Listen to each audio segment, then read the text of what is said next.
Hi there, Dave Rawlings here at the London Longsword Academy, and today I have a new rapier for you to look at. It's made by Balefire, and you may recall they made me a very nice side sword and also an incredible dussac, both of which boast around a little bit of a chaos motif to match what I have on my back. Now, for this I wanted to have something which was really designed to show off technique within class, and by that I mean I wanted you to be able to see the hand position clearly and generally be able to look at the technique a little bit more clearly, and specifically grip. So we decided to go for something which was a little bit more Tebow-esque while maintaining that chaos aesthetic.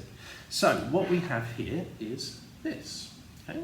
Now, as you can see, it still maintains this chaos motif, and if you can look here, that's even continued into the rear bars where you have this terminating in the little chaos star points here.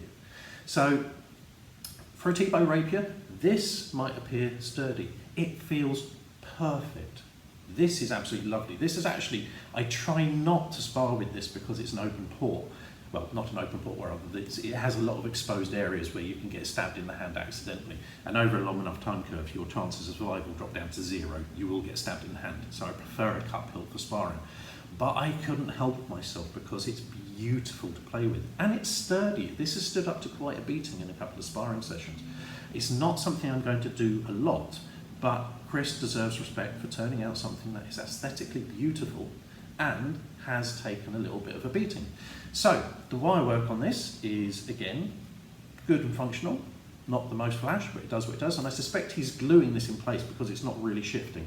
Again, you have this little bit of a chaos motif on the pommel. And Chris has really gone for, well, I'll smooth this out a little bit so it doesn't look like the Montante, which is better, but still a little bit of an obvious nut, but still that's great, I can still tighten it. The blade on this is, I think, one of the best I've had from Chris. The whole piece is lovely. As you can see, the grip is very clear to see if you're a student, which is really what I want out of it. But I have to say, this, I think, is the finest piece that I have had come out of Balefire. Just the sheer balance of this is a joy to play with. So I'll put some specs up for you, but I hope in the meantime you enjoy it. I'll give you a little bit of a closer look. Take care.